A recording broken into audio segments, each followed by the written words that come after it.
নমস্কার। 2026 সালের মে মাস শুরু হতেই পশ্চিমবঙ্গের কোটি কোটি মহিলার মনে এখন একটাই প্রশ্ন, আমাদের প্রিয় লক্ষ্মীর ভাণ্ডার প্রকল্পের ভবিষ্যৎ কী? নতুন সরকার গঠনের এই সন্নিক্ষণে দাঁড়িয়ে মে মাসের পেমেন্ট নিয়ে কী জানা যাচ্ছে, আর বিজেপির প্রতিশ্রুতি দেওয়া অন্নপূর্ণা ভাণ্ডার প্রকল্পের 3,000 টাকা কবে থেকে আপনাদের ব্যাঙ্ক অ্যাকাউন্টে ঢুকবে? আজ আমরা এই ভিডিওতে সব তথ্য প্রমাণ সহ আলোচনা করব। ভিডিওটা খুবই গুরুত্বপূর্ণ হতে চলেছে, তাই একটু স্কিপ না করে ভিডিওটা শেষ পর্যন্ত দেখুন। আর চ্যানেলটিতে প্রথমবার হয়ে থাকলে চ্যানেলটিকে অবশ্যই সাবস্ক্রাইব করবেন, কেননা সমস্ত রকম আপডেট আপনারা এই চ্যানেলের মাধ্যমে পাবেন। প্রথমেই বলা যাক মে মাসের কিস্তি নিয়ে। মে মাসের শুরুতেই পেমেন্ট নিয়ে রাজ্য জুড়ে একটা অনিশ্চয়তা তৈরি হয়েছে। এর বড় কারণ হলো রাজ্যে ক্ষমতার পরিবর্তন।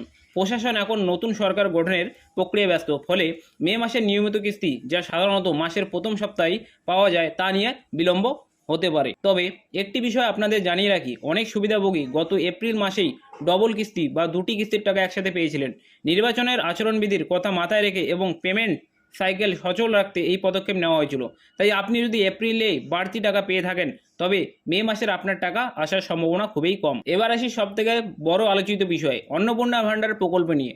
নির্বাচনের আগে বিজেপি সরকার প্রতিশ্রুতি দিয়েছিল যে তারা ক্ষমতায় এলে পশ্চিমবঙ্গের মহিলাদের মাসিক সহায়তা দ্বিগুণ করে 3,000 টাকা করে দেবে। যেহেতু নতুন সরকার এখন দায়িত্ব নিতে চলেছে, তাই স্বাভাবিকভাবেই এই প্রকল্পের বাস্তবায়ন নিয়ে চর্চা তুঙ্গে। বর্তমানে লক্ষ্মীর ভাণ্ডারের সাধারণ বিভাগ, অতএব যারা ওবিসি ক্যাটাগরি তারা কিন্তু 1500 টাকা করে পেত, এবং যারা এসসি বা এসটি ক্যাটাগরি তারা কিন্তু 17 টাকা করে পাচ্ছেন। কিন্তু অন্নপূর্ণা ভাণ্ডার চালু হলে প্রতিটি যোগ্য মহিলা সরাসরি 3,000 টাকা করে পাবেন। এটি রাজ্যের মহিলাদের অর্থনৈতিক স্বাধীনতার পথে এক বিশাল পদক্ষেপ হতে চলেছে। এখন আসি সবার মনে একটাই প্রশ্ন, টাকা কি মে মাসেই আসবে? সাম্প্রতিক প্রতিবেদন অনুযায়ী নতুন সরকার শপথ গ্রহণ ও প্রশাসনিক কাজে গুছিয়ে নিতে একটু সময় নেয়।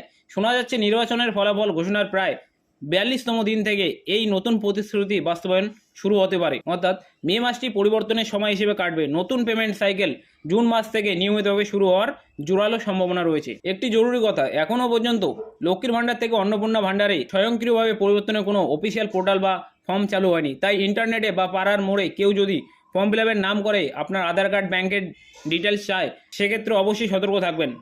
সরকার যখন এই নতুন পোর্টাল বা দুয়ারে সরকার ক্যাম্পের মতো কোনো ব্যবস্থা করবে, আমরা আপনাদের সবার আগে ভিডিও করে জানিয়ে দেবো। সংক্ষেপে বলতে গেলে মে মাসটি পেমেন্টের ক্ষেত্রে কিছুটা ধীর হতে পারে, কিন্তু জুন মাস থেকে 3,000 টাকার অন্নপূর্ণা ভাণ্ডার চালু হওয়ার উজ্জ্বল সম্ভাবনা রয়েছে। ভিডিওটি তথ্যপূর্ণ মনে হলে আপনাদের পরিচিতদের সাথে শেয়ার করবেন, এবং এই বিষয়ে আপনার কোনো প্রশ্ন থাকলে নিচে অবশ্যই কমেন্ট বক্সে জানাবেন।